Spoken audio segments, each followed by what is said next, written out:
Karibuni tena. Leo tunamalizia session yetu ya pili. Jana last week tulianza Samueli 13 ambako tulifanya tulifanya Samueli 1:13 ambako tulifanya mstari wa kwanza mpaka 14, na leo tunamalizia sehemu ya pili. Nakumbuka last week tuliweza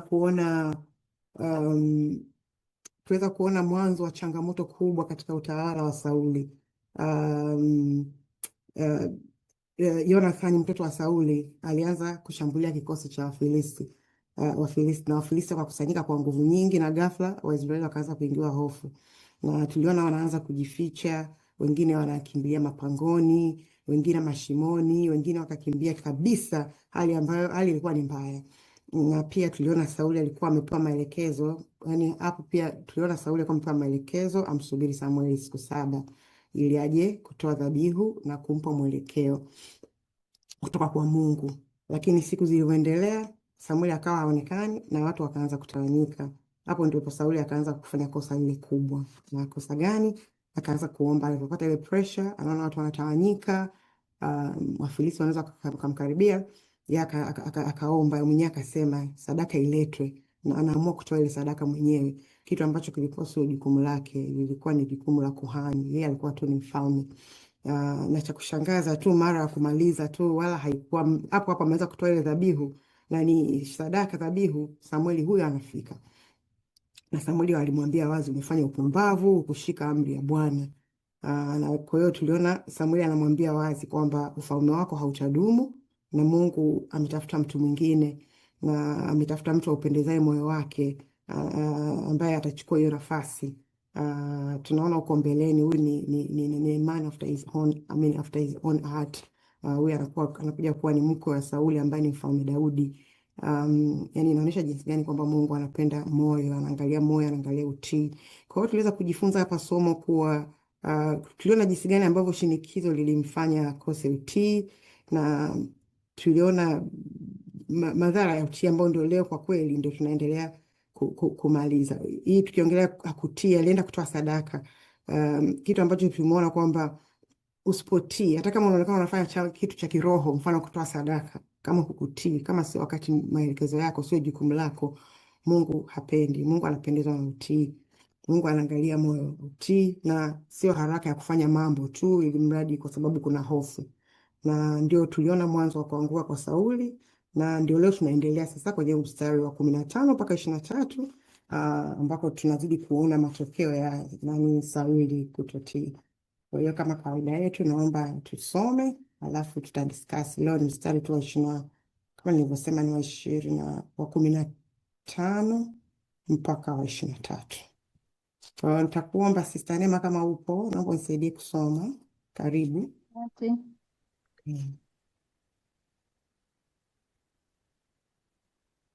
Karibu Bwana tusome.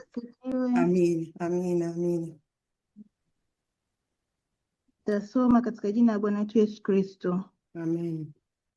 Basi Samueli akaondoka akapanda kutoka Gilgali mpaka Gibea ya Benjamini, naye Sauli akawahesabu watu waliokuwapo pamoja naye, wakapata kama 600. Naye Sauli na wanaye Yonathani na watu waliokuwapo pamoja nao wakakaa huko Geba ya Benjamini. Lakini Wafilisti wakatua katika Mikmashi, nao watekaji wa nyara wakatoka katika malago ya hao Wafilisti vikosi vitatu. Kikosi kimoja kikageukia njia iendayo Ofra mpaka nchi ya Shuali, na kikosi kingine kikageukia njia iendayo Beth Horoni, na kikosi kingine kikageukia njia ya mpakani ielekeayo bonde la Seboimu upande wa nyika. Basi hakuonekana muhunzi yeyote katika nchi yote ya Israeli, kwa kuwa Wafilisti walisema, Waebrania wasije wakajifanyizia panga au mikuki. Lakini Waisraeli wote hushuka kwa Wafilisti ili kuunoa kila mtu jembe lake na mundu wake na shoka lake na suluhu yake, ila walikuwa na tupa za kunolea suluhu na miundu na mauma na mashoka na kwa kuinoa michokoo. Hivyo ikawa siku ya vita hakuonekana mkononi mwa mtu yeyote miongoni mwa watu waliokuwa pamoja na Sauli na Yonathani upanga wala mkuki, isipokuwa Sauli mwenyewe na wanawe Yonathani walikuwa navyo. Yonathani akawashtua na kuwatimua Wafilisti, na jeshi la Wafilisti wakatoka hata mwanya Tamani, umesoma mpaka ngapi? 23? Yes. Mstari wa 23. Rudi 23. Yani mbona kama umeenda 20? Hebu endelea 23. Sorry. Nasoma ya SUV, sorry. Okay. Sorry, nilikuwa nasoma Bible yangu. Okay, 23. Ngoja nisome huko kwenye screen. 23. Nadhani ulipitia. Okay, endelea. 23. Basi kikosi cha Wafilisti kilikuwa kimetoka kuelekea njia iishiayo Mikmashi. Asante. Bwana Yesu asifiwe. Amina, amina. Asante, Neema, ubarikiwe. Kwako moderator, karibu. Amina, amina. Kama utaratibu wetu, tunaomba tunyooshe mikono tuweze kushia kile ambacho Bwana ameweka moyoni mwako, kama tunavyosema kwamba hii ni Bible study. Kwa hivyo tunamkaribu Sister Rebecca. Sister Rebecca, uko mute. Sorry, nilikuwa naongea nimesahau kuji-unmute. I'm sorry. Mimi kuna kitu nimekiona hapa ambacho ni muhimu sana. Unaona, mara nyingine kuna vitu tunavichukulia very spiritual. Tutakuja kuikumbuka huku mbele. Kuna somo ambalo naliandaa sasa hivi. Ndo nimeona kwamba hicho kitu kimeanzia hapa kwenye 13. The fact kwamba Wafilisti wamehakikisha kwamba Waisraeli hawana muhunzi ni kitu kikubwa sana. Tunakumbuka neno la Mungu linatuambia iron sharpens iron. Muhunzi ndio yuko supposed kuzinani zile silaha zao, kuzisharpen, ili kwamba nao wakienda vitani waende wakashinde. Sasa huyu adui yako ameamua kwamba pasiwe na muhunzi kwenu. Mkitaka kusharpen your silaha zenu, unatakiwa mwende kwake yeye. Kwa hiyo yeye atajua wana mishale 5, wana mikuki 6. Yani hiyo ni very calculated method ya kumshinda adui yako, kwamba you know what they have, so you can build your capability kuwashinda wao. Sasa kiroho inakuwaje? Kiroho inakuwa hivi, shetani huwa anatuzuia sisi tusisharpen our spiritual weapon of warfare. Kwa hiyo na tunajua zile the weapon of our warfare are Waefeso 6. Basi zile zote shetani anahakikisha kwamba your salvation is not perfect, your imani is not perfect, yani is not sharp, everything is not sharp. Sasa utapigana vipi na adui ambaye anahakikisha kila kitu kiko butu? That's what it is. Kwa hiyo hapa mimi nimeona saa nyingine tunafikiri adui ni haja kupiga kufanye nini. Kuna tactics nyingine hata kupigi anakupunguzia uwezo wako wa kupigana naye. Sasa hapo utafanya nini? Na wewe Kwa hiyo hicho kitu cha kwanza ambacho nimekiona, na tumuombe Mungu na sisi shetani asitupunguzie makali yetu ya vita kwenye maombi, kwenye kuabudu, kwenye kukutanika na wengine, kwenye kumtumikia Mungu. All these things. Unajua mara nyingi tunafikiria silaha zetu ni zile silaha zilizoandikwa kwenye Waefeso. Hapana, throughout the Bible kuna silaha nyingi tu ambazo zimetumika pamoja na kuabudu na kufanya vitu gani vingine. Kwa hiyo mimi mchango wangu ni huo, kwa sababu mistari wala sio mingi. Mungu awabariki. Amen. Asante, barikiwe. Amen.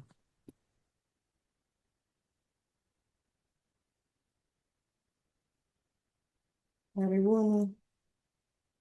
Naona hakuna mkono. Karibuni kama kuna mtu anaongea bila kunyosha au niendelee. Naona Sister Wazia umemute. Basi tutaendelea. Karibuni kama kuna mtu ana mchango au niendelee. Oh, sorry, nilikuwa nimejimute. Okay, na mimi kitu kingine ambacho nataka kusema ni kwamba on top of that, not only, kwa sababu mimi Bible yangu hapa inasema hiyo verse 19 anasema basi hakuonekana mhunzi yeyote katika nchi ya Israeli, kwamba on top ya hicho alichosema kwamba Rebecca, lakini mimi nataka kusema kwamba shetani huwa anajaribu kutufanya sisi tuone kwamba tuko useless, kwamba there is nothing that you have. Kwa mfano kama ukijaribu kuangalia hao wana wa Israeli, yani hawa Wafilipi walihakikisha kwamba waliwanyima capacity ya kuweza kutengeneza chochote cha kujilinda, kwamba wasingeweza kutengeneza silaha yoyote on top ya kwenda kusharpen hizo vitu kwao. Kwa hivyo ni shetani sometimes anatufanya sisi tufikirie kwamba tuko so disadvantaged, kwa sababu kama ukiangalia wanavyoenda kwenye hiyo vita, enemies ni wengi, hawana silaha, hawana blacksmith. Kwa hivyo yani wanajua kabisa wameshindwa. Lakini mimi kinachojifunza hapa ni kwamba Mungu hajatuacha peke yetu, kwamba yani hata kama tukiona vita vimetuzunguka, lakini Mungu ametupa silaha ndani. Tuna Roho Mtakatifu wa kutusaidia, tuna neno la kutusaidia, tuna the King of Kings, tuna the Lord of Lords, kwamba yani yeye ni silaha zaidi ya hizo silaha zingine zote. Amen. Amen. Rebecca, umenyosha tena mkono. Nimenyosha mkono baada ya wewe kuchangia.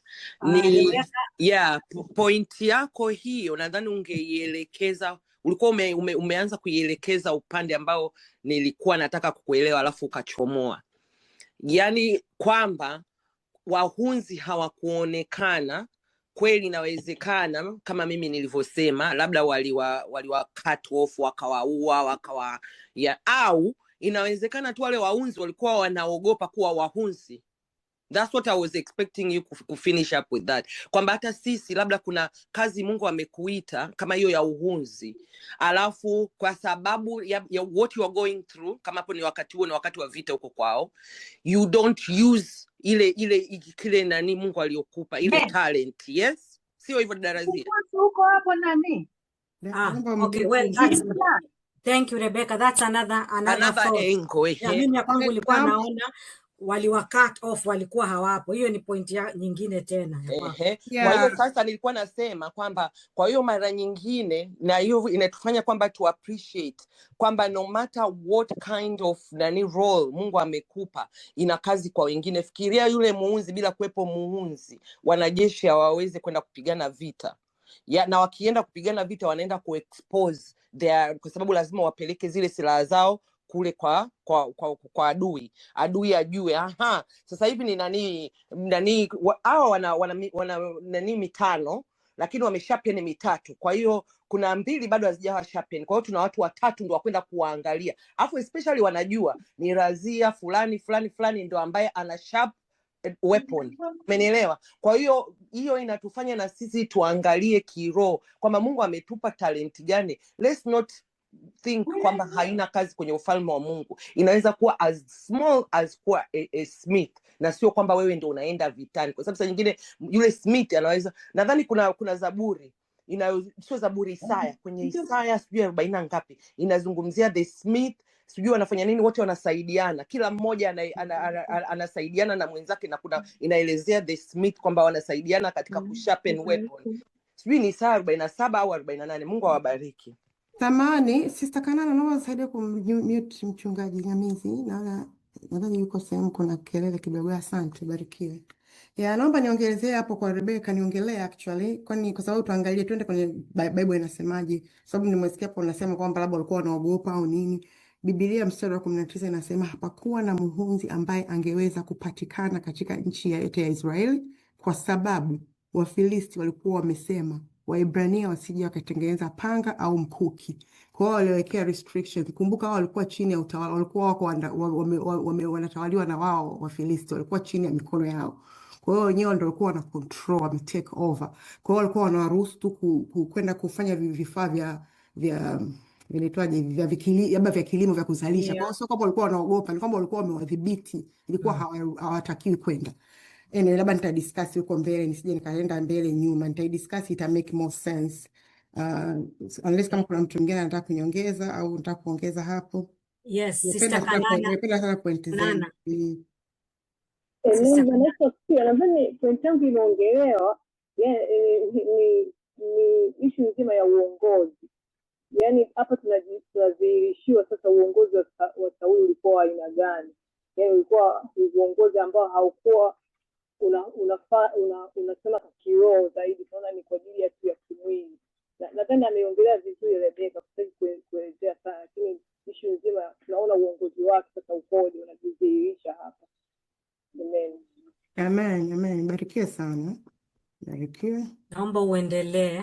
Asanteni sana kwa michango yenu mizuri. Mungu awabariki sana. Na kweli kila mtu aga anafunguliwa tofauti. Yani kila mtu ana ango ambayo Roho Mtakatifu anamfungulia. Lakini tutaona Biblia inatuambia nini tuongoze zaidi. Na mimi nitatoa vitu ambavyo nimefunuliwa na Roho Mtakatifu. Nikianza na mstari wa 15. Tunaona madhara ya kutotii. Kwa hiyo hapa ni kwamba ndio tunaanza sasa kuona. Unajua kule last week tulisoma hakutii, na ndio tulianza kuona ile madhara, watu wanavyokimbia nini, yani, lakini sasa ndio in real, yani tunaona sasa, kwa sababu hapa kwenye verse 15 tunasema akaondoka Gilgabi akapanda Gibea Benjamini. Sauli akawahesabu watu, wakabaki 600. Walikuwa 600 alivyohesabu. Na mnakumbuka last week tulivyosoma, yani walikuwa watu 3000. Na kutokana na hofu wengine wakakimbia, wengine wakabaki kwenye mapango wamejificha. Kwa leo wamebaki 600. Kwa hiyo tunaona baada ya Sauli kufanya kosa, kutotii maagizo ya Mungu, hali inaanza kubadilika. Sio tu kwa maneno kama nilivyosema. Sasa tunaona matokeo live. Watu wanapungua, jeshi linapungua, nguvu inapungua. Kutoka jeshi kubwa mpaka kubaki watu 600. Kwa hiyo this is no coincidence. Hii ni consequences ya kitu alichofanya Sauli ya kutii maagizo. Amen. So wakati natafakari hivi ili swala la utii, ni Mungu Roho Mtakatifu akanipeleka akanikumbusha Kumbukumbu la Torati 28. Nadhani wengi tunajua hii mistari na ni hii chapter, Kumbukumbu la Torati 28, ambayo inasema ukimtii Bwana Mungu wako kwa ukamilifu na kufuata amri zake zote zinazokupa leo kwa amani, Bwana Mungu wako atakuweka juu ya mataifa yote katika dunia. Baraka hizi zote zitakuja juu yako na kukupata kama ukimtii Bwana Mungu wako. Anaongeza tena. Kwa hiyo ukisoma Kumbukumbu ya Torati utaona hii yote ya 28. Ukipata muda nenda kaisome. Utaona imegawanyika katika sehemu mbili. Mstari wa kwanza mpaka wa 14 inaelezea baraka ambazo Waisraeli wangepata ingawa wangemtii Mungu. Ikiwa ilikuwa ni pamoja na kufanikiwa, kulindwa, kuwa juu ya mataifa mengine. Kwa hiyo hizi baraka waga ni nzuri sana. Ukisoma mpaka 14, mimi waga nazisema every single day, nasemea familia, na ukizisema make sure unamuomba Mungu utii, akupe moyo wa utii, kwa sababu hizi zimekwambia ukiwa na utii, kuomba Mungu akupe moyo wa utii. Kwa pili ukiangalia mstari wa 15 kwenye hii Kumbukumbu la Torati kuanzia mstari wa 15 hadi 68 hadi 68 inaeleza laana ambazo zingewapata kama wasingetii, kama vile shida, magonjwa, kushindwa na maadui na kuishi kwa hofu. Kwa hiyo ukienda kusoma mstari wa 7 hii Kumbukumbu la Torati 28:7 utaona moja ya ahadi ya baraka kwa utii. Inasema Mungu anasema atawafanya adui zako washindwe mbele yako na kukimbia. Watakuja kwa njia moja, watatawanyika kwa njia 7. Nadhani mara nyingi watu tunapenda kuisema. Kwa hiyo imetoka huku, watawafanya, yani watakuja kwa njia moja maadui zako. Hiyo ni baraka baada ya utii. Lakini ukiangalia kwenye Kumbukumbu la Torati hiyo 25 ni laana ambayo inasema usipotii, Mungu anasema utakimbia mbele ya adui yako. Na ndio maana nikakumbuka nilivyoona maana unaona sasa wanakimbia mbele ya adui. Ilikuwa hawajatii. Kwa hivyo tunaona faida ya utii na hasara ya kutotii. Ndio kilichowapata hawa ndugu zetu. Mungu atusaidie sana sana sana na aturehemu. Kwa sababu unaweza kuona utii ni kitu kidogo, inaweza kuwa kitu kidogo lakini madhara yake ni makubwa sana, makubwa sana. Mungu atusaidie sana. Point nyingine hapa nimepata, unaweza ukashindwa na mashambulizi ya adui sio kwa sababu tu adui ni mkubwa sana, bali saa nyingine kuna kitu kimeharibika kiroho. Unaona Kwa hiyo kuna wakati sio swala la size ya jeshi, kuna wakati sio size ya maombi yako, kuna wakati wala sio idadi ya watu waliokuzunguka kwamba kuwa wengi au wachache, sijui na maombi, bali ni hali ya kiroho na utii mbele za Mungu. kwa sababu hapo ndio ushindi mara nyingi au kushindwa kunaweza kukaanzia. Mungu atusaidie sana. Na nadhani mnafahamu story ya Gideon katika, ukiangalia Waamuzi 7, iko kwenye Waamuzi 7:7, utaona ambapo Mungu alipunguza jeshi lake. Kwa nini natoa mfano? Kwa sababu it's not about watu kuwa wengi au jeshi kuwa kubwa. Alipunguza ile jeshi kutoka maelfu hadi 300 ili tu kuonyesha kwamba ushindi hautokani na wingi, lakini unatokana na uwepo wa Mungu na nguvu za Mungu. Ukiangalia ukisoma hicho kitabu cha Waamuzi 6-7, unaona Waisraeli, unakumbuka walikuwa wanateswa sana na Midiani. Ndipo Mungu akamwita Gideon ili awaokoe. Gideon akaanza kukusanya jeshi kubwa sana la watu ili kwenda vitani, lakini Mungu akamwambia Gideon, jeshi lilokuwa nalo ni kubwa mno. Kwa nini? Kwa sababu watu wangeweza kujisifu kwa sababu ya jeshi, unajua. Kwa hiyo alitii na alifanya, na ushindi ukawa umetokana na nguvu za Mungu, na Mungu alikuwa anataka kuonesha. Na nakumbuka mwisho wa yote walikuwa wengi na wakabaki 300, na Mungu akawatumia hao wachache kupata ushindi. Unaona pia mnakumbuka story ya Daudi na Goliath. Goliath alikuwa na maguvu, lakini tunajua wote kilichotokea story ya Goliath na Daudi. Daudi alishinda katika jina la Mungu. Kwa hiyo nimeongea hii point, Mungu akutie sana moyo mpendwa yote hapa, ndugu yangu yote unanisikiliza, ambayo kama unaona umezingirwa, umekumbwa na maadui, vita ulivyonavyo, angalia ukubwa wa Mungu na uwezo wa Mungu na sio size ya vita. Kama tunavyokumbusha kwenye Wafalme 2:16 actually, inatufundisha kwamba hatupasi kuogopa kwa sababu nguvu ya Mungu iko pamoja nasi na ni kubwa kuliko ya adui. Hata kama utaona changamoto, kweli walio upande wa Mungu ni wengi zaidi. Kwa hiyo tunapaswa kuamini na kutegemea jeshi la Mungu kila wakati, na sio nguvu kwa kweli, kama Zakaria anavyotuambia 4:6, anatukumbusha si kwa nguvu wala si kwa uwezo, bali kwa Roho, asema Bwana. Kwa hiyo hatutafanikiwa kwa nguvu zetu, bali kwa msaada. Najaribu kusema hii ili nikumbushe, kwa sababu nimewaona wale Waisraeli ambao wamekuwa, lile jeshi limekuwa kubwa, lakini it's not about that kuwa na jeshi kubwa. Kitu kinachotakiwa kutegemea ni kumtegemea Mungu. Of course tutaona huko mbele. Tunaingia mstari mwingine. Yes, tunaingia mstari wa 16. Right? Mstari wa 16, 17 na 18. Hapa nimeona kwamba vita si nguvu, ni mpango.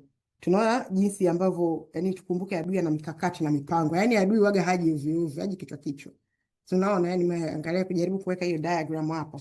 Katika hiyo ukiangalia yote jinsi ambavyo walikuwa wamejipanga, tunaona wazi jinsi adui alivyopanga mashambulizi yake kwa mkakati mkubwa. Unaona kwa hiyo Wafilisti wameunda kikosi hapa, unakiona hicho kikosi, lakini wakaunda tena vikosi walikuwa na kambi wamekaa hapa kwenye kikosi cha Wafilisti kikubwa, lakini wakaunda vikosi vitatu. Wao wakaenda hizo pande za Ofra, Beth Horon, Ofra hii hapa, wakaenda Beth Horon hapa, unaona, wakaenda bonde la Sebuimu. Kwa hiyo inaonyesha walikuwa wanajaribu kuzingira, kuleta shinikizo kutoka kila upande na kutaka nguvu ya Israeli iwe ndogo. Of course walikuwa wenyewe ndio walikuwa wanawatawala, wako juu yao, yani Israeli walikuwa chini yao of course, lakini na unaona upande wa Israeli maskini, unaona hapa kwa Benjamin ambako ndio kwa mfalme Sauli. Walikuwa wamekaa Gibea pamoja na Sauli, walikuwa hata wamekaa hapa, sio wengi, wako sehemu moja. Na ukiangalia picha vizuri ya watu wamezingirwa na watu wengi, wenyewe wako wachache. Kwa hiyo Mungu atusaidie sana, tuwe na hekima ili tuweze kutambua hila za adui. Tusidanganye, yani tusidanganyike, tuishi kwa uangalifu kila siku, na Mungu atupe ufahamu wa kutambua adui anavyofanya kazi. Kwa kweli, yani tunahitaji sana sana sana. Ukiangalia katika Wakorintho 2:11 natukumbusha ili shetani asitupate, kwa maana hatujui hila zake. Na hila sana shetani. Natukumbusha kuwa tunapaswa kuwa na ufahamu wa hila za shetani, za adui. Amen. Na ukiangalia 1 Petro 5:8 inatukumbusha pia jinsi anavyofanya kazi. Iweni na kiasi na kukesha, adui yenu Ibilisi kama simba ungurumaye huzunguka akitafuta mtu ammeze. Kwa hiyo wito wa kuwa tu macho na kuishi kwa uangalifu kila siku, sio kama hivyo unaona adui, yani of course amesambaa, anakuwa amezingira. Tuwe na hekima ya kujua kwa nini nimesema hivyo. Kwa hiyo ile jambo ukiliangalia kiroho, kuna nyakati za maisha utakuta unaona kama upande umezingirwa na adui, unajua yani inaweza kuwa physical, unaweza kuwa na shida, unaweza kuwa una pressure, unaweza kuwa na changamoto yoyote. Kuna wakati mwingine unazungukwa physically, yani kabisa kweli unaweza kuona, umeona watu utakuta mtu yuko kazini anasema jamani, Nikienda huku vita, nikienda huku nimezungukwa, au nimezungukwa tu na adui wamekaa hapo kama Wafilisti wamekuzunguka. Au ukiwa kwenye mahusiano unaona Wafilisti hao. Ukiwa kwenye biashara Wafilisti. Unajua, ukiwa kwenye huduma Wafilisti. Unaona unakuwa umezingirwa haswa. Kwa hapo ndo mara nyingi yani, au mara chache naweza nikasema inatokeaga. Mara nyingi hapo unaweza ukapanic, unaweza kukurupuka. Ukadhani kwamba suluhisho ni kupigana, yani ni kushambulia back. Unaweza kusema na mimi ngoja nishambulie, si mimi nina silaha, ngoja nishambulie. Lakini Mungu atupe maarifa, kwa sababu kuna wakati wa kupigana, kuna wakati wa kutulia na Mungu. Maana unaweza kuwa kwenye msimu ambao unatakiwa kutulia tu, kusikiliza sauti ya Mungu inakwambiaje ufanye nini pale, au unatakiwa ukae kwenye Goshen, mahali pa ulinzi, au unatakiwa ukimbie kama Joseph na Maria alivyokimbia akamficha mtoto Yesu. Unajua, yaani hapa ni sehemu ambayo unatakiwa uwe very very na maarifa ya Mungu kwa kweli, kwa sababu kwa macho ya nyama sio rahisi, kwa sababu unaona Waisraeli yani wamekaa hapo wamekila physical. Ndio nimerelate na ulimwengu wa roho sasa, au katika maisha ya sasa, and this can happen kabisa, wale inatokea, so it can happen, inatokea. Sasa hapa ndio imani inapohitajika, na ndio hapo unaposema hakuna linaloshindikana kwa Mungu, na hapo ndio utakaposema linaloshindikana kwa binadamu, kwa Mungu alishindikani, kwa sababu Mungu ana njia zake sio zetu. Kibinadamu unaweza kufikiria sasa hapa nafanyaje? Labda nianze nikavamie pale. Au no, Mungu ndio hapo sasa akupe hekima, kwa sababu saa nyingine anajua mwenyewe atakavyofanya. Anaweza akaamua kufanya akagombanisha wenyewe maadui, anaweza ana njia nyingi sana. Njia za Mungu ni nyingi mno. Anaweza hata kaenda kuwachanganya kama nilivyosema, wakapigana wao kwa wao. Tutaona huko mbele, yani pamoja na hizi mashambulizi tunaona hapa, tutaona huko mbele Jonathan atachukua imani sana na ujasiri, na itamsaidia sana katika vita, kwa sababu look at this, lakini ona ujasiri ambao Mungu alimpa na imani aliyotumia. Unaona, kwa sababu ukiangalia hapa sio kama walikuwa na jeshi kubwa, lakini ni Mungu aliingilia kati akaweka maarifa yake, kama ninavyokuambia, yani Mungu anajua mwenyewe. Tutaona huko mbele, nisije nikaharibu. Kwa hiyo again narudia, usiogope kama una vita yoyote. Nasikia kusema hivi, kuna mtu anaweza kuwa anajisikia au ananisikiliza, jipe moyo mkuu, utashinda kupitia ushindi wa Jehova Nisi, kwa sababu yeye ni Bwana wa majeshi, Bwana wa Sabaoth, kama alivyotuambia huko. Tuliona kwenye Samueli 1:13 kumwabudu Bwana wa majeshi. Yeye ni Bwana wa majeshi, kumwabudu Bwana wa majeshi, Bwana wa Sabaoth huko Shilo. Na tunahitaji maarifa mno kipindi hiki. Yaani wakati natafakari hivi na feel napata msukumo kwamba tunahitaji, jamani, watoto wa Mungu, wana wa Mungu, tunahitaji maarifa hiki kipindi. Nimependa sana michango yenu Sister Rebecca, kwamba adui anaweza akaje, yani ndio hivyo, anajua tuna silaha, anajua jinsi gani ambavyo ni mwerevu. Kwa hiyo na sisi tuwe waerevu kama nyoka, kwa sababu ndio hivyo, unaweza ukaingia kwenye vita ambavyo hutakiwi kuingia. Unaweza ukasubiri, kumbe ndio unatakiwa kwenda kupigana, unatakiwa kwenda kuingia kwenye ushindi wa Yesu, alafu unasubiri, unasikia unapigwa, unasema nimeambiwa Bwana atanipigania, nimepewa na mstari Kutoka 14:14 mimi lakini kumbe ndio Mungu anakuambia fanya hivi. Umeona? Kwa hiyo tuombe sana Mungu atupe hekima. Biblia inasema watu wangu wanaangamia kwa kukosa maarifa, Hosea 4:6. Mungu tunaomba maarifa katika jina la Yesu. Tunaingia verse 19, mstari wa 19. Mstari wa 19 mpaka wa 21, ambayo inatuambia Wafilisti walizuia Waisraeli kuwa na mafundi chuma ili wasiweze kutengeneza silaha. Hivyo Waisraeli walilazimika kwenda kwa Wafilisti kununua zana zao za gharama, kwa gharama. Kwa hiyo wamewapa restriction. Samahani, naomba, kuna mtu naomba sijui mute. Nadhani Janet, samahani, naomba mute. Asante, barikiwe. Kwa mstari wa 19 mpaka 21, hivyo tunaona Waisraeli walikuwa wamezuia kuwa na mafundi chuma wasiweze kutengeneza silaha. Waliweka tu restrictions, baadhi ya vitu wanaweza wakafanya, na wakaweka gharama. Matokeo yake siku ya vita hakuna aliyekuwa na silaha isipokuwa Sauli na Jonathan peke yake. Kwa hiyo tunaona jamani, katika dunia isiyo na wahunzi, silaha haiwezi kutengenezwa, na bila silaha vita haviwezi kushindwa. Katika wakati huu ndio kanisa linahitaji sana wahunzi wa kiroho, watu walio tayari kuunda imani kuwa zana imara za kiroho. Mungu atusaidie sana. Na hapa tunaona Wafilisti walikuwa wamezuia, si ndio? Kwa hiyo Waisraeli wasiwe na uwezo wa kutengeneza. Hapo hakukuwa na muhunzi kwa Israeli kwa sababu wamesha, kama nilivyosema. Hivyo basi Waisraeli walikuwa na vifaa vya kilimo tu. Unaona? Walikuwa hapa anakuambia kwamba kwa sababu Wafilisti walikuwa wamesema Waebrania wasije kutengeneza panga au mkuki. Kwa hiyo walikuwa wana vifaa vya kilimo tu, majembe, mashoka, mundu, lakini hata hivyo walilazimika kwenda kwa Wafilisti ili kuvinoa. Na hivyo pia vilikuwa chini yao. Na ni kwamba walikuwa wamewekea gharama, tutaona hapo mbele.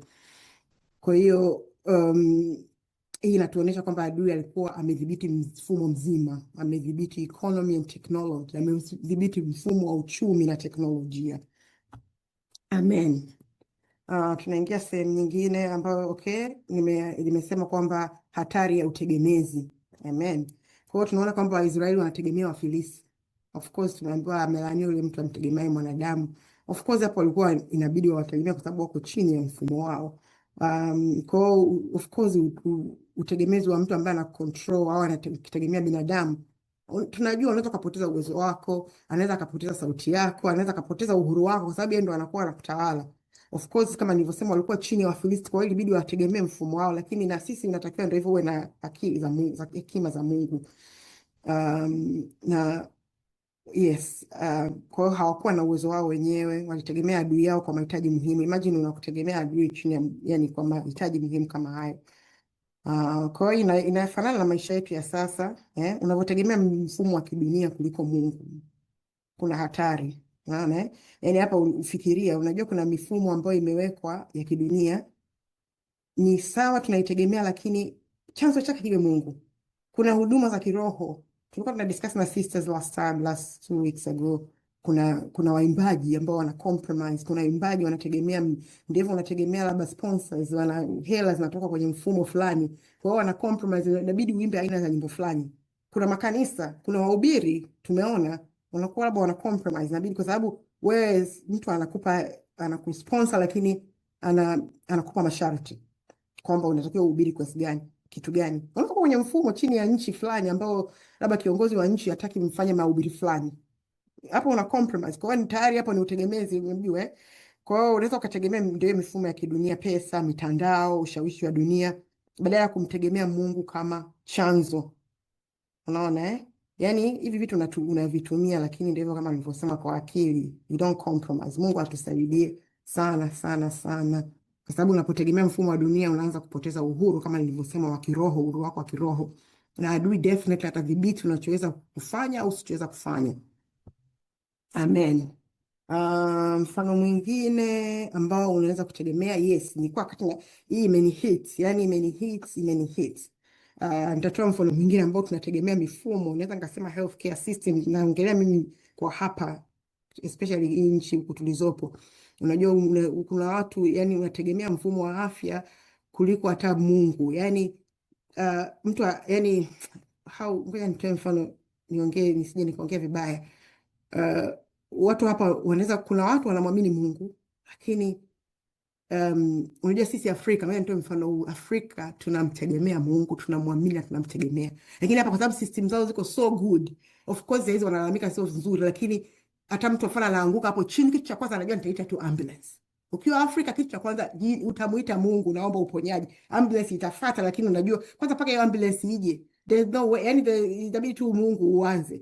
Kwa hata hapo mtu anaenda hospitali, hata daktari mwenyewe anaenda kukufanyia matibabu, yeye anajua ni yeye ndo anafanya. Yani kumbe ni Mungu, umeona ni Mungu ndo anafanya, wala sio yeye ametumiwa tu kama chombo. Tutegemea mifumo ya elimu hapa tulipo hapa. Unaona mambo yanabadilika. Zamani tunaona hata kwenye mashule kulikuwa kuna shule ambazo unaanza na sala, ilikuwa ndio misingi ya mafundisho ya kidini. Lakini kuna baadhi ya wamekataa.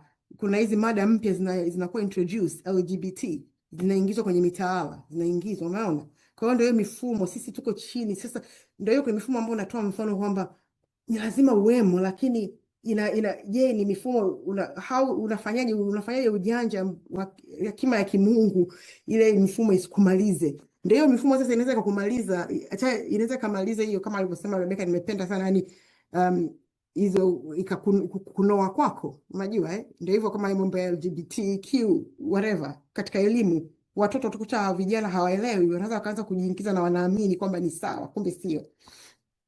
Tukienda kwenye maisha ya mitandao, yani hii ndio imenihit pia. Mungu anisaidie sana, najiongelea mimi, sijui kama na kuna wengine. Baadhi tunategemea sana gadgets zetu, hasa simu. Yani mimi ndio hivyo, kusoma Biblia, mimi mpaka notes za mahubiri, kusikiliza mahubiri, unataka YouTube unaingia kwenye simu. Yani simu ni hivyo, ukitaka kitu una search, you just search. Lakini je, umewahi kufikiria huu mfumo siku moja labda umesimama? Kwanza nani ana control hivyo vitu? Unajua ni nani ambaye ana own hivyo vitu? Unajua ni nani? Maana ndio hivyo, sasa hivi mahubiri yamejaa mengi, tunatamba, tunaringa. Yani unafungua tu simu, kesho yake unaangalia nyingine, yani unapanga foleni, ngoja nitaangalia hii, kesho nitaangalia hii. Nimekaa siku hiyo nikawaza, hivi umewahi kuwaza sehemu umeenda labda hakuna internet, hakuna umeme, hakuna simu? Sema hauna hiyo simu. Je, una Biblia kitabu? Una notes umeandika sehemu? Au unajua baadhi ya mistari ya Biblia kuangalia simu kwamba nikitakiwa kufanya hivi naenda kuchukua silaha gani katika hii silaha hii, huu mstari gani ambao ninaenda kuchukua uwe kama upanga? Ni maswali sana ya kujiuliza. Mungu atusaidie sana. Na unajua kwenye hizi Bible apps, sikumbuki ni nani gani nikiona nitaiona, lakini niliona kwa macho yangu kuna apps nyingine, kuna wanatoa mistari. Yes, wanaweza kusema ni technical issue, lakini ni mbinu za kiadui. Yani unasoma Biblia, unasoma kuna mistari imetolewa, mstari umetolewa. Sasa imagine huo ndio unautegemea. Alafu labda ulikuwa hata hujui kama upo, unasema niende kwa saizi nikaangalia mistari, ngoja ni search mistari, niende kwenye Bible app, mstari kwa ajili labda ya kupigana vita. Mungu ameniambia nipige. Unaingia kule haupo. Na utakuta ndio mstari wako wa uponyaji, mstari wako wa ushindi, haupo. Huna Bible ya karatasi. Mungu atusaidie sana. Kwa hiyo ukitegemea sana mfumo wa nje kutuongoza, unaweza tukakosa mwelekeo. Ndio maana muhimu sana kuwa na msingi wa kujua neno la Mungu wenyewe. Tuwe na Biblia zetu jamani. I cannot insist this enough. Tunafanya hizi Bible apps zetu kwenye simu, tuwe na karatasi. Hizi Bible za karatasi, please. Yani naombeni kwa kweli, kwa sababu nimeshawahi kuona kwa macho yangu. Na Mungu atusaidie sana, tuwe na uelewa ndani, kutegemea mazingira au yani kutotegemea, yani tutegemee mazingira au mifumo inaweza kubadilika wakati wote. Mifumo inabadilika wakati wote. Again I repeat, so vibaya kabisa kutumia mfumo maana kuna mifumo lazima tuwemo ndani, mfano mifumo ya afya, elimu au mambo ya internet, lakini ni hatari kutegemea bila Mungu. Labda pia nawe nikuulize, je, kuna eneo lolote la maisha yako ambao unamtegemea Mungu au unategemea mfumo wa dunia? Mungu atusaidie sana, atupe maarifa katika hii dunia sasa hivi. Tunahitaji sana sana. Yesu ametuambia kwenye Mathayo 10:16, tuwe wajanja kama nyoka, tuwe makini na wenye busara na wenye utambuzi wa mazingira. Na Yesu asifiwe sana. Kenda mstari wa 21, inatuambia kwamba bei ilikuwa fedha 2/3 za shekeli kunoa majembe ya plau na majembe ya mkono, na 1/3 ya shekeli kunoa uma na shoka na mchokoo. Kwa nini gharama zinatajwa hapo kwenye mstari wa 21? Inaonekana kabisa gharama hapa zilikuwa kubwa, na zinaelezea kwamba ni Sauli tu na Jonathan ndio walikuwa na upanga na mkuki. Kwa hiyo Wafilisti waliwaacha Waisraeli katika hali ya udhaifu mkubwa. Ina maana hivyo vitu vyenyewe vingine hawaruhusiwi kwenda kuwa navyo kuchonga, lakini wanavyoruhusiwa vilikuwa pia na gharama. Kwa hiyo tunajifunza nini? Hii gharama za ukubwa na hali ngumu ya uchumi inaonyesha udhaifu wa mwanadamu. Yani inaweza ikaleta udhaifu kwa mwanadamu, lakini pia inaweza kufunua in a positive way, inaweza kafunua nguvu za Mungu kwa namna yani ambayo unashindwa kuieleza, kama kweli sasa unamtegemea Mungu. Kwa sababu ukianza kuwa frustrated unategemea hiyo unadhoofika, lakini Mungu kwanza. Na tutaona hata huko mbele kwenye sura zinazofuata, utaona kwamba pamoja na haya yote, licha ya hali ngumu, Mungu aliingilia kati kwa muujiza. Kwa hiyo wapendwa, hii tu historia ni picha ya kiroho, yani to reflect this, inatokea nao. Adui anapokudhibiti anaondoa uwezo wako wa kujilinda, anakufanya utegemee yeye hata kwa vitu vya msingi. Wakati mwingine mtu anaweza kuwa yuko kwenye vita lakini hana silaha, hana uwezo, hana maarifa, hana nguvu ya ndani. Sio tu kwa sababu hataki, bali ndio hivyo, mazingira yamedhoofishwa tayari, mfumo umeshamzuia. Ndio sababu tuliona Israeli wanaonekana dhaifu sana, wamezingirwa. Tukiona mstari wa 16-18 tumeona hawana silaha, Mungu atusaidie sana, na sio tu kwa sababu walikuwa sio Waisraeli, sio tu kama hawana silaha walizokosa, bali adui alikuwa amedhibiti mfumo mzima ili kuzuia wasiwe na uwezo wa kupigana. Kwa hiyo maana imagine, hakuna muhunzi. Hili ni shambulio la uwezo. Hapakuwa na muhunzi katika Israeli yote. Waisraeli walishuka kwa Wafilisti kunoa hizo kunoa zana zao. Hapa hatuoni tu udhaifu, tunaona utegemezi. Kwa hiyo ukiruhusu adui, Mungu atusaidie sana tusiruhusu adui, tumtegemee sana Mungu. Nikawa nafikiria tu wakati natafakari hii, yaani nafikiria unaweza kuwa na Biblia lakini huisomi, au ndio unaweza usiwe nayo, ndio hizo zana, au unakuwa nayo lakini huisomi, ipo lakini una yale maarifa. Adui ndio hivyo ameshakukandamiza, kwa hiyo unakuwa uwezi hata kunoa kutokea hiyo. Au unaweza kuwa na imani lakini uitumii, unaweza kuomba bila kuelewa mamlaka. Amen. Point nyingine nimeangalia ukosefu wa silaha. Watu wapo lakini hawana nguvu, hawana silaha. Unaona, ukiangalia hapo mstari wa 22 wanasema kwamba hiyo siku ya vita hakuna askari yoyote kambini aliyekuwa na upanga wala mkuki mkononi mwake. Inasikitisha sana. Kuna jeshi lakini halina uwezo wa kupigana, halina silaha. Kama vile askari wa upanga hana msaada. Unaona? Yaani askari bila upanga, yaani kwa mfano kama askari bila upanga anakuwa hana msaada. Ndio hivyo bila neno la Mungu huwezi kushinda vita vya kiroho.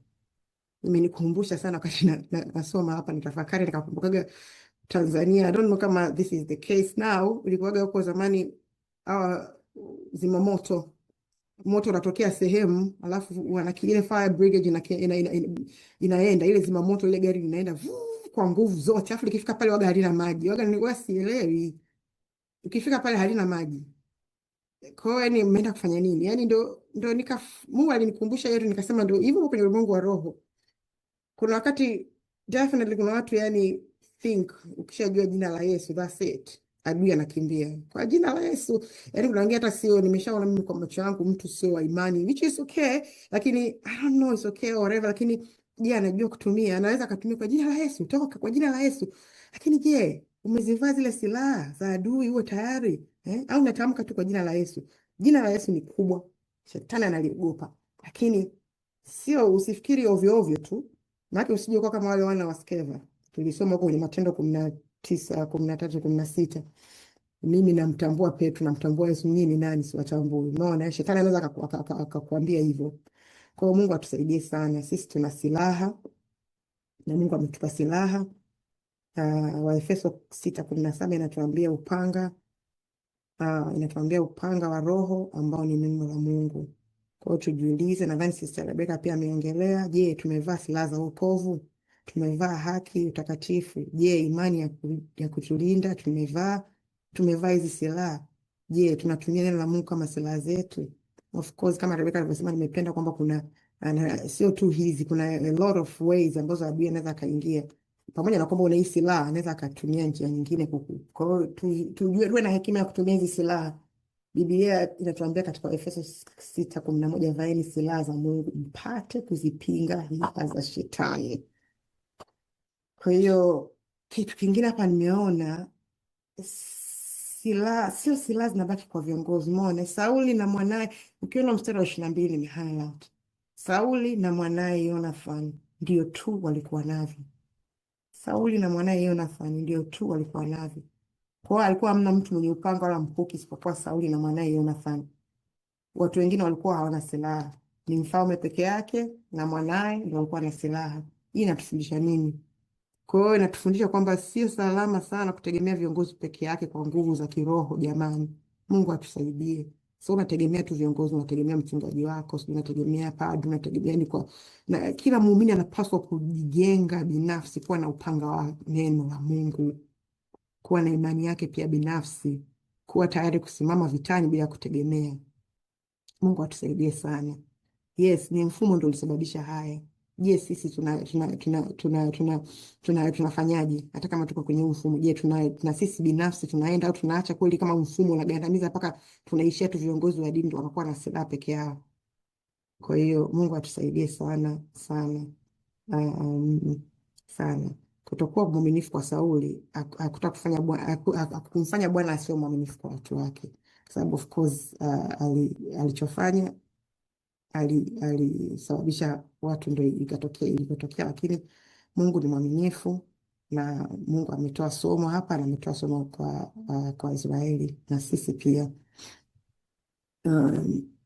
Na kama ilivyokuwa kwa Waisraeli siku ya vita ilipofika, waligundua hawana silaha. Maana neno linatuambia. Kwa hiyo kama ilivyokuwa kwa Waisraeli siku ya vita, tunaona waligundua kwamba hawana silaha na wanakuwa hawana silaha. Kwa hiyo Mungu atusaidie sana. Mara nyingi hata sisi maisha yetu inaweza kuwa wakati wa vita na unagundua kumbe sina hii silaha. Always nakumbukaga usijifunze kuogelea siku unazama. Mungu atusaidie tujifunze hizi silaha tuwe nazo hata kabla ya vita. Maana saa nyingine unakuwa unaingia unapata vita kwenye ndoa, kwenye afya, kwenye imani, majaribu. Alafu ndio unakuja kugundua ndio hizi silaha ndio niko weak hivi. Mungu atusaidie sana sana sana sana kujijenga. Na kama narudia tena, hiki ni kipindi cha maarifa na hekima. Sio tu nguvu ya kiroho bali na ufahamu. Tuwe na ufahamu wa neno la Mungu na ufahamu wa nyakati hizi tunazoishi. Na Mungu atusaidie tuwe na silaha sana. Yaani tuwe na silaha safi. Hizi nyakati za mwisho tunahitaji maarifa na hekima ya Mungu. Tunahitaji sana hizi kwa sababu Yesu anakaribia kurudi. Adui naye anajaribu kubana, anajaribu kuvuruga, anajaribu watu wasijue mbinu. Kwa hiyo Mungu atusaidie sana katika hizi nyakati. Pia katika hii chapter kitu point nyingine ambayo naweza nikaiongelea kwa kifupi, nimeona ni athari za uongozi mbovu. Kiongozi asiyetii uongozi wa Mungu anaweza kusababisha taifa likaanguka. Kwa hiyo kosa la mtu mmoja linaweza kuwa kwa taifa lote, linaweza likasababisha hasara kwa taifa lote. Unaona kama hapa tulivyoona. Neno la Mungu linatuambia katika Proverbs, Mithali 29:2 linatuambia mwovu anapotawala watu huugua. Kwa hiyo tukumbuke kuwa uongozi si nafasi tu, ni mfumo ambao umebeba maisha pia ya watu wengine. Unaona tuombee sana viongozi wetu sana, kwa sababu unaweza kuona kiongozi yuko hatii, kiongozi tumuombee. Yani kitu nimejifunza zaidi, tumuombee, kwa sababu na wewe umo ndani, na wewe umo. Kuna mtu aitoaga mfano mmoja, kuna mtumishi aitoa mfano, wewe umo kwenye boti, afu captain unamwona hawezi kuendesha boti, anazama, afu na wewe unazidi kumzamisha, na wewe uko kwenye boti. Unaona, yani baada ya kumsaidia ili mfike salama, it's like au kwenye ndege pilot amezidiwa, anakosea, wewe na wewe unazidi kumkosea, unazidi kumlaani. Muombee tu aongoze salama, tufike salama, Mungu ampe hekima, akitoka atakuja mwingine mwema. Mungu atusaidie sana. Naingia mstari wa 23. Huu mstari, the reason nimeweka hapa mistari mingi, nimeweka version tofauti. Kwa sababu wakati nasoma, ukiangalia, nilikuwa inasema tu kwamba kikosi cha ulinzi wa Filisti kikatoka kwenda njia mlangoni pa Mikmash. Kuna nyingine inasema NIV, ukiangalia NIV inasema now a detachment of Philistines had gone out to the pass at Mikmash. New King James Version inasema the garrison of the Philistines went out to the pass of Mikmash, to the pass. Kuna Swahili Union Version inasema na jeshi la Wafilisti wakatoka hata yale mapito ya Mikmash. Right. Kwa hiyo the reason nimesema hivyo, nilikuwa naangalia kwamba Mikmash ilikuwa ni upande wa Israeli, lakini kwa muda ilikuwa chini ya udhibiti wa Wafilisti. Mikmash ilikuwa ni eneo la Israeli, lakini ndani ya nchi yao karibu na eneo la Benjamin kule. Lakini Wafilisti walikuwa wameingia, wameweka kambi, wamechukua control ya eneo. Kwa hiyo kiasili ni ya Israel, lakini kiuhalisia walikuwa wameshikiliwa na Wafilisti ambao ni adui. Wameweka kikosi maalum, hiyo garrison, kwenye eneo muhimu sana, njia ya kupita. Kwa hiyo ndio maana nimeona hizi, nilikuwa naangalia hizi different version pa kupita. Kwa hiyo ina maana wameweka kwenye njia, kuna njia wameweka, wamedhibiti kwenye entry point, wanadhibiti mwelekeo, wanadhibiti ule mwelekeo wa vita, wanazuia harakati za Israel. Kwa hiyo this is not just nguvu, ni control. Inaonyesha kwamba adui anatafuta mahali pa kusimama, stronghold. Stronghold ambayo hiyo ngome ya Wamisri walikuwa ilikuwa ni mabondeni huko, lakini yes, wako hapo kwenye njia, kwenye path.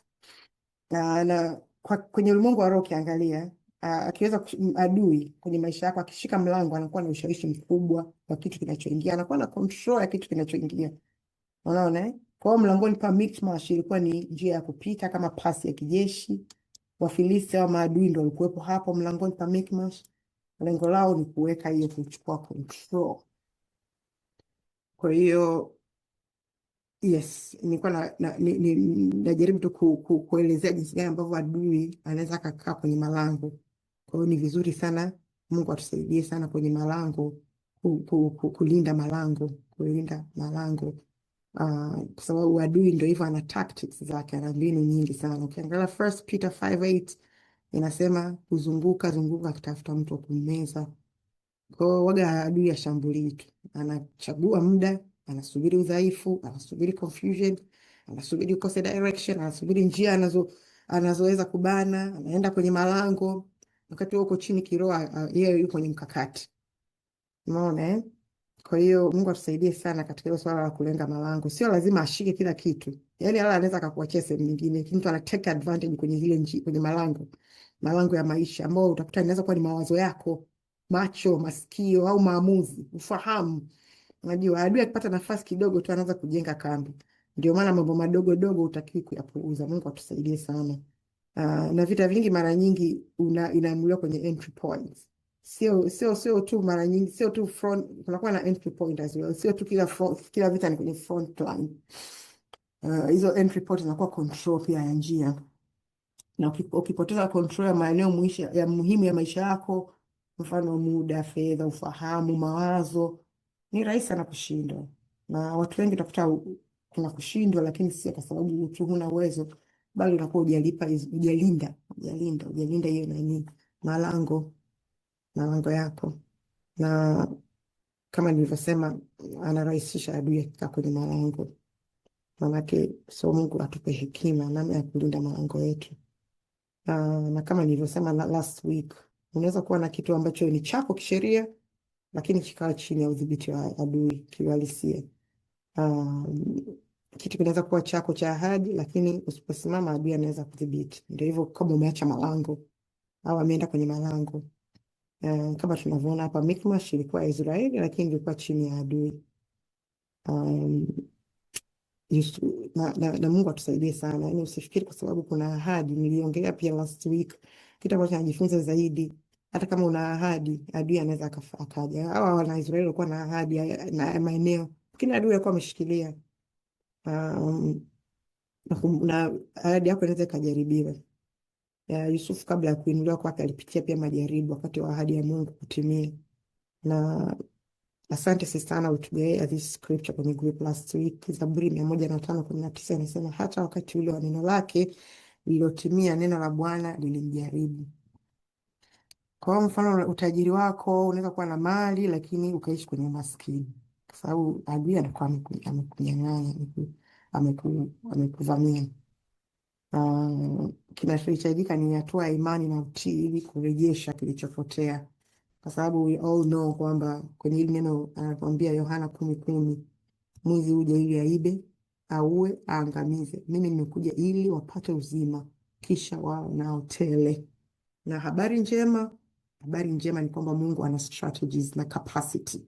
Kuna mtu amechangia, either Sister Razia au Sister Rebecca, one of you, amesema Mungu, na mimi nimesema kweli Mungu ana strategy. Na Sister Razia, Mungu ana strategies na ana capacity na jeshi kubwa.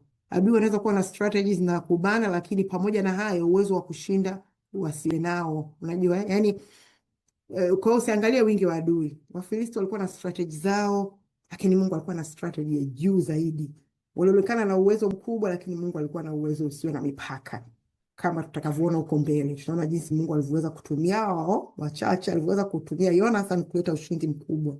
Kwa hiyo inaonyesha wazi kwamba ushindi hautegemei wingi wala nguvu, bali ni mpango wa Mungu. Again, I insist, tusiogope mazingira yanaonekana mbele yetu. Tusiangalie kwa macho ya nyama, tuangalie kwa macho ya roho. Walio upande wetu ni wengi, na tuamini Mungu ana njia, Mungu ana strategy, Mungu ana capacity. Hii inatosha kabisa kwa ushindi. Mungu ana nguvu. na nimeweka hapa nadhani ya scripture that is one of my favorite scripture, Yoeli 2:25. Mungu anarejesha, nami nitawarudishia hiyo miaka iliyoliwa na nzige. Mimi naongea hapa I'm a living testimony. Nimemwona Bwana katika hili. Nimeona pia wengi wakitendewa, yani wamekuwa na kama hivyo wamezingirwa na Wafilisti, lakini wameshinda katika vita, na wameshinda kwa sababu ya uwezo wa Mungu, hekima za Mungu. Hata mimi nimepitia na nimemwona Bwana katika hilo, na nimeona mimi kama ninavyosema, nimeona watu shuhuda, nimeona mbalimbali watu ambapo wanakuwa na mizunguko hivi na Wafilisti, lakini Mungu aliwatoa huko. Mungu atusaidie sana, kwa sababu bila maarifa ni rahisi sana kudanganyika, bila hekima ni rahisi kufanya maamuzi mabaya, hata kama unajua neno. Kuna information nyingi sana sasa hivi, sana ukiangalia kwenye mahubiri, watu unaweza yani, kuna mtumishi mmoja nilikuwa namsikiliza, ndio hivyo. Sasa hizi unaweza ukaambiwa usile wali, mwingine anakuambia kula wali, usile wanga, usile wanga, mwingine anakuambia kula wanga kidogo, mwingine anakuambia kula sana, mwingine fanya, mwingine usile kabisa. This is exactly the same hata kwenye neno la Mungu. Yani ndio Mungu akupe hekima, nipe hekima mimi na wewe ya kufocus, ya kujua kwamba ni neno gani ambalo linafaa kwa nyakati hii, kipindi hiki. Na Mungu atubariki sana. Mungu awabariki, na huo ndio mwisho wa kipindi wa somo langu. Asanteni sana. Wako moderator.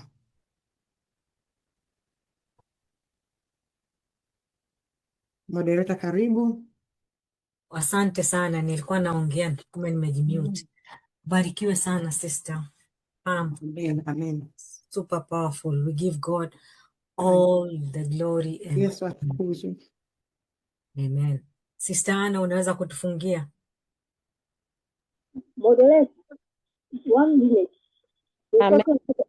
Bwana Yesu asifiwe. Amina. Mungu akubariki sana Pam kwa mafundisho mema. Kweli tunajifunza. Nilikuwa na tafakari issue nzima ya kutii.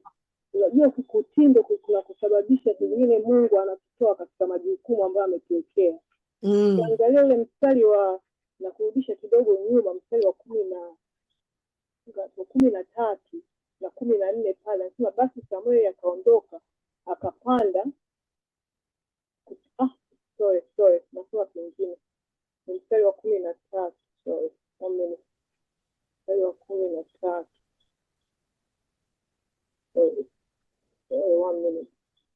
mstari wa 13, naye Samueli akamwambia Sauli, umefanya upumbavu, haukushika amri ya Bwana Mungu wako aliyokuamuru, kwa maana Bwana angelikufanyia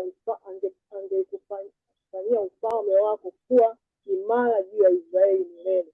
Lakini sasa ufalme wako hautadumu. Bwana amejitwalia mtu apendezaye moyo wake. Unaona jambo hili? Unaweza ukaendelea mbele kwa on time, lakini Mungu anaweza akatureplay. Nakumbuka mtumishi wa Mungu fulani alikuwa anasema yeye alikuwa second choice, kwa sababu ile first choice Mungu alibidi amtoe. Ilikuwa ni Bonke nadhani. Sasa imagine watu wangapi ambao walikuwa labda wanataka kuponywa kwa kutumia yule mtumishi, ambao labda hawakuweza kwa sababu ya yule mtu. Watu wangapi wameshindwa kuokoa kwa sababu wao kutenda lile jambo, lakini Mungu ana watu wake, anaifahamu.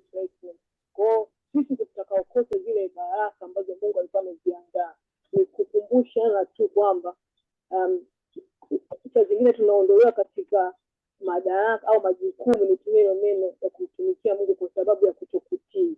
Ni jambo la kuzingatia sana. Bwana Yesu asifiwe, na ningependa niishie hapo. Mungu awabariki sana.